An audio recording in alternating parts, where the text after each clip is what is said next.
Welcome to Wicked Housewives on Cape Cod, Living the Dream, a show that celebrates ordinary people who do extraordinary things. Hear what motivated them to attain their goals. See which circumstances molded their character and turned them into everyday heroes. Learn more about this show and the hosts for Wicked Housewives on Cape Cod TV and radio on Facebook. Now here are your hosts, the Wicked Housewives on Cape Cod, Kathleen O'Keefe-Kanavos and Lori Boyle.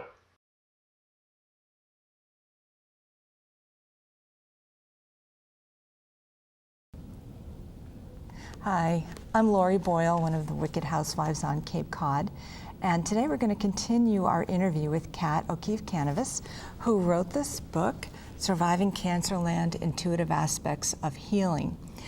I have to ask you, how many people do you know who would take the word of their dreams over the word of their doctor and ask for exploratory surgery because they know they have cancer? I don't know many people that would do that. I think they would say it was just a dream. It probably isn't happening to me, but Kat says differently. How do you know it's just a dream and not a message that could change your life? So Kat, let's continue our discussion on your book, because your book is about cancer, but it's really about surviving it and how you survived it, which really lends itself to other crises that people have in their life, or not even a crisis, maybe just a conflict or a problem they're trying to work out, or something like that. But you're teaching people how to use dreams to solve those issues in their life. Yes. Our dreams, a fetus starts dreaming in the womb at 17 weeks. And so that's pretty amazing, because they can actually see REM, rapid eye movement, using ultrasound. So my question is, if dreams aren't important, if they really are only microcosms of our everyday life, nothing to really think about, just our mind running wild, why is a fetus dreaming? What's it dreaming about? Angels? Obviously, it's learning its dream language while it's still in the womb. And that language is really important to us because it keeps us connected with our inner guidance and also our spiritual guidance. I say that we connect with that spiritual guidance three ways: through dreams, prayers, and meditations. And I've run into so many people who have said, I pray and pray to understand something. I pray all the time that God will give me guidance.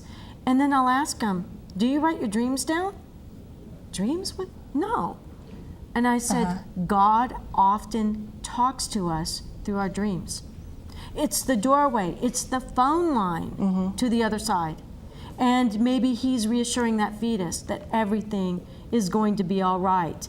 Because let's face it, being on this earth plane is tricky. It's not easy.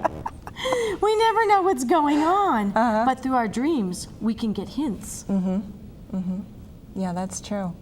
I mean, you certainly use that in your life, and now your purpose is to teach other people how to do it. But the thing that I find really interesting is that each person's dream language is unique to themselves. I guess there are universal symbols, archetypes, and then there's the personal language. Can you tell us the difference between those two things? Yes, everybody has their unique dream language. And your language, your dream language, reflects your likes, dislikes, and the experiences that you've had. Let's take, for instance, in universal symbolism, a snake, like a really big snake, coiled, could be considered the Kundalini or universal wisdom. But if you're afraid of snakes, I don't care how wise it is, if it's sitting on the table in front of you in your dream, you're gonna run. So that universal symbolism, although it may mean Kundalini, if your guides really want to speak to you, they are not going to plop a snake down in front of you and expect you to get the message out of that dream. Just like they know that I love snakes, so if I see a great big cobra in my dream, I'm gonna go, oh, that's an important message, and I'll try and figure the message out. Now, at the same time, If my guides took a big tarantula and put it in my dream, I would run screaming out of that dream, possibly out of my bed and down the stairs. So everybody's dream language is just a little bit different. Universal symbolism is just that. Let's go all the way back to the time of the caveman. When he was writing on caves, that cave wall may have been his dream journal. He might have dreamt about the sun. How is he going to explain that? How is he going to remember that? With the universal symbolism of a sun. When you see the sun, you don't think of rain, you think of sunshine. When you speak of the universal symbolism for night, you see a moon or a crescent moon. If it's a universal symbolism for a harvest moon because there's plenty of food and the person on the painting on the cave wants to remember that, they show a red moon. They're not going to show a red sun, they're going to show a red moon that's not as bright as the yellow sun. Rain, we all know what that looks like, the different animals. So even in your dreams, you have universal symbolism for animals, and those animals can be your guides. Not everybody has a monk running around, and a monk, you know, and people would say to me, why are your guides monks? I have no idea. You know, I just go with the flow there, but you could have an animal. Your dreams, you could have an animal guide in your dream that always shows up. And how are you gonna know if you've got that guide if you don't write your dreams down? Because then you go back into your dream journal and you start seeing this same thing showing up. It's a dog. It's a dog you don't remember ever having. You didn't have a dog as a child, but this dog is always in your dream, and that could be a guide. Oh. So when we do write down our dreams, that's the first step, right? To wake up and write it down. How do we interpret it? Where do we go from there? Well, what I do, and I actually did it in my book. I don't know if I can find, I've got survival keys in the back of the book, so if you're listening to this now and you're going, I'm never gonna remember that, just look at the survival keys, you'll be fine. I actually wrote down dreams, and then I went in and I underlined the important words in the dream. You don't have to remember the whole dream. People think, oh, I have to remember the whole dream or I'm not going to get the message. No, you write down the part of the dream that's the most important to you, underline the most important nouns and verbs. You know, were you sitting? Were you running? You know, the noun, was it a cat? Was it a dog? Was it a deceased parent, deceased grandparent? Describe them. Because sometimes what happens when we have visitations, and I found this out and it's in my book, I actually had a visitation from my deceased mother. But you know what? We don't stay old and decrepit when we die. We go back to our prime. And I never saw my mother in her prime. I always saw her after she had had me, and she had me quite late in life. She was in her 40s. So when she showed up in my dreams to tell me that I was going to be all right, and that she was with me, and she showed me a pear tree in the dream, and she said, anytime you feel frightened, you focus on this pear tree. It took me 5 years to find out that a pear tree is the universal symbolism for mothers because of the womb. And I didn't recognize my mother because I'd never seen her that young. Oh, you didn't know it was her? No, I didn't know it was her until I was flipping through an album and I said, look at this woman with the peep shoes on. You remember the peep toe shoes? Right, yeah. I'm like, look at the peep toe shoes and this little skinny waist with a little tiny belt, and oh my God, that's my mother. That was who was in my dream. Oh, really? So if I hadn't written all that information down, I would never have known. You wouldn't have recognized her. No. Oh my goodness. So they don't stay, you know, old with curly gray hair. They're beautiful. They're dancing. They're happy, and they're there for you. So write it down in your dream journal. That's where you get the dream journal. That's really comforting. That's a really comforting thought. I think everyone wants to know, if you've had loved ones who are deceased, you want to know they're happy, they're okay. And that's one way I guess you can do that, is hopefully they'll visit you. Yes, in they your will. dreams. And sometimes, you know, I've had people say, well, my parents died or my husband died. I'm an RA Block Cancer Foundation hotline counselor.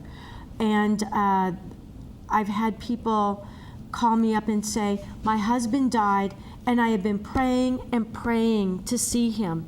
I just want to see him in my dreams.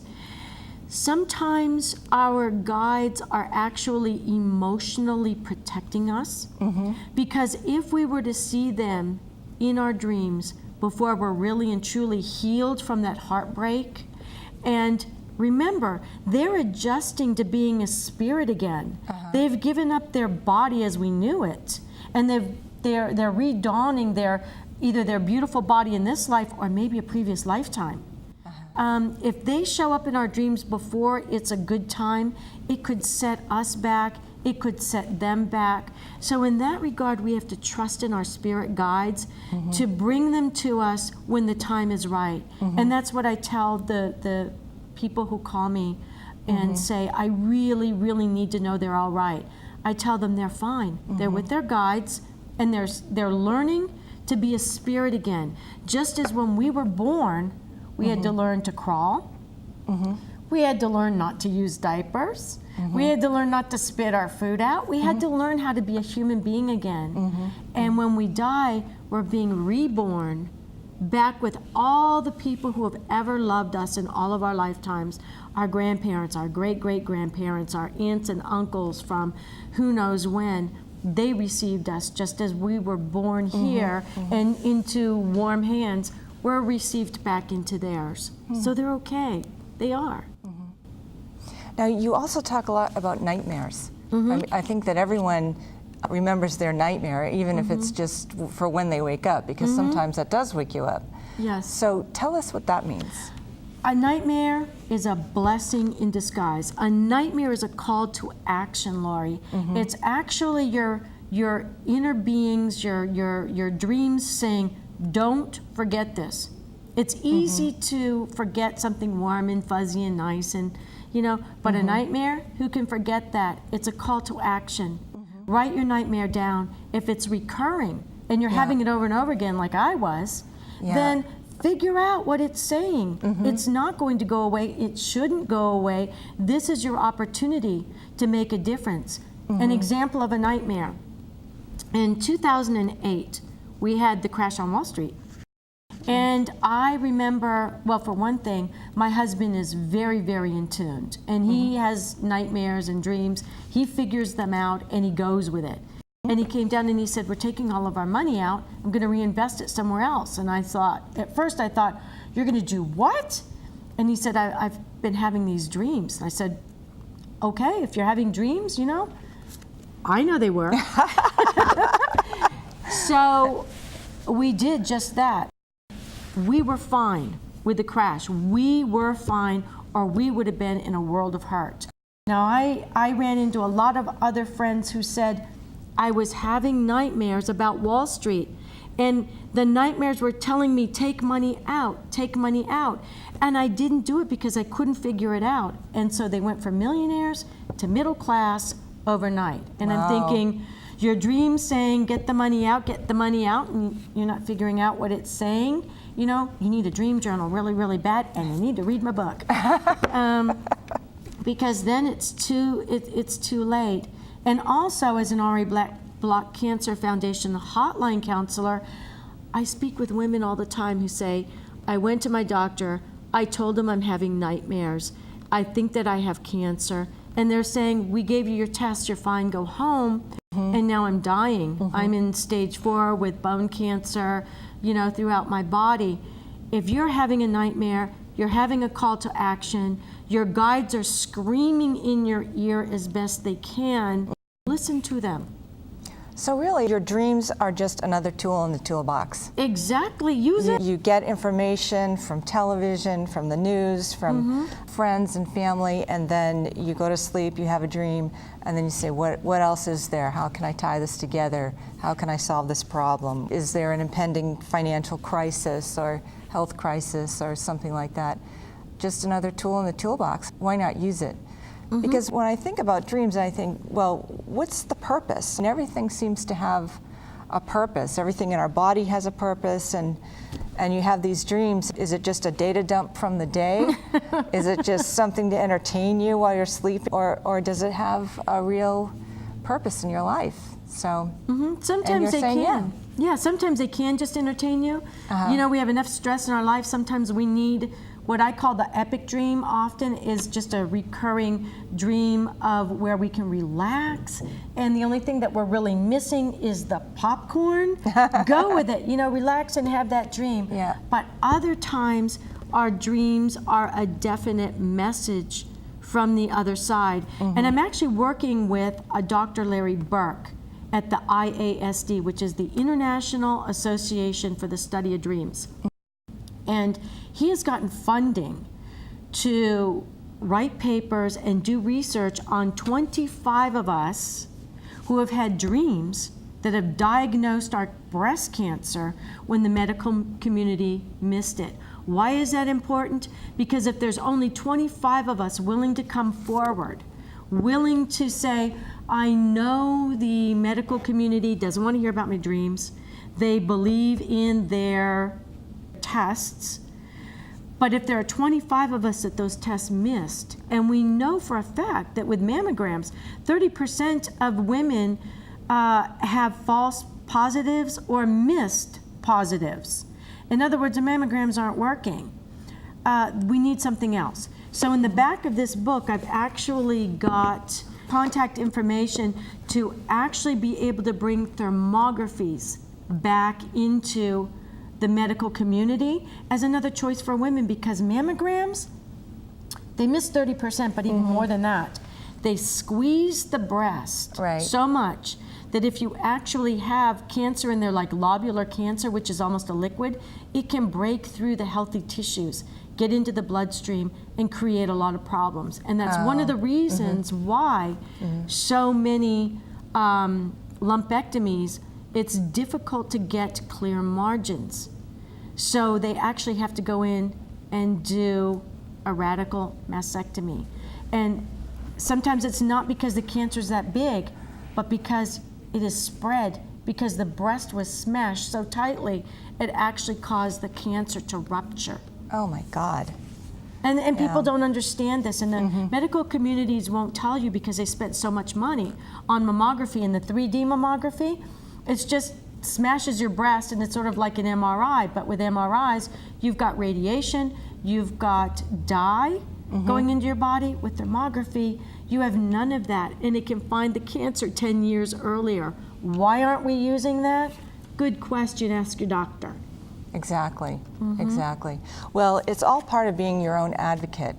And definitely, you know, if you've been through any kind of health crisis, you have to be your own advocate, because it's getting difficult to understand what they're talking about. You have to go to the internet, you have to figure out what they're saying, ask your friends who've been through it, and also take advantage of these hotlines that you are a member of. Now, what does the RA Block Foundation do exactly? What they do is they find another woman, a survivor, who has gone through your same type of cancer, had your same type of cancer treatment, is about your age, and they become a mentor for you. So I mentor women who have recurrence, stage 4. You know, they think they're going to die. And when I get them on the phone, usually the first 5 minutes they spend crying. They're so frightened, all they do is cry.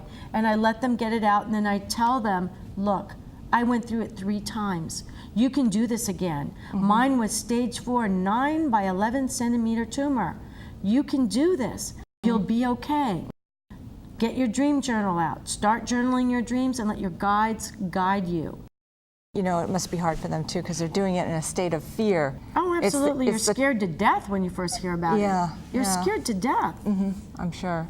But, you know, breast cancer, cancer itself, is no longer a death sentence. Right. And we have to realize that they are coming up with better treatments.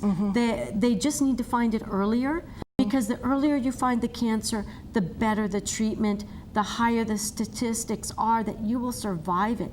Even though I survived stage 4, not everybody can tune into their body and their guides the way I did. And I remember the second time when I found that I had the breast cancer, when my guide stepped into my dream, I was mad. When I saw my guide, I said, look, I know I'm dying. I know why you're here. You may want to warn God before I get there because I'm really pissed. And I remember my guide started laughing and he said, don't you remember, Kat, that you said before you were born you wanted to come down onto the earth plane during a time when higher power and God is being taken out of everything. And science is being worshipped instead. Things that you can see, feel, touch. The invisible is being ignored. And you said you were going to come down during that time and show that science goes so far, and then comes God or your higher power. And so when I realized that, they said, we told you we would be with you every step of the way, and we have been, and we're going to be. Suddenly that fear just melted away, and I realized I'm doing my life purpose. I wrote the first book. There's going to be 3 in all. And guess what? I'm still here, and that's been 10 and 15 years. So, you know, if you're watching this and you've got cancer, you're going to be just fine. Just connect with your inner guidance. That's good advice, really good advice. Now, you also have a cookbook that you've been working on. You have a lot of recipes that you used while you were going through treatment because, you know, you're so exhausted when you get through the treatment. And then what are you going to eat? Hopefully you don't go through McDonald's drive-thru or get pizza, and it's so tempting. But so tell us a little bit about the recipes that you have in mind. Well, I compiled these recipes when one of the women in the radiation group with me said, I'm so exhausted at the end of the day after radiation that I have to choose between McDonald's, Burger King, or Kentucky Fried Chicken. Where do you think I should go tonight? And I said, to none of those? And she said, I don't have time to cook. I'm too tired to cook. And so I immediately put together a cookbook that has 3 meals a day for 4 weeks, and you can double it up for an 8-week treatment.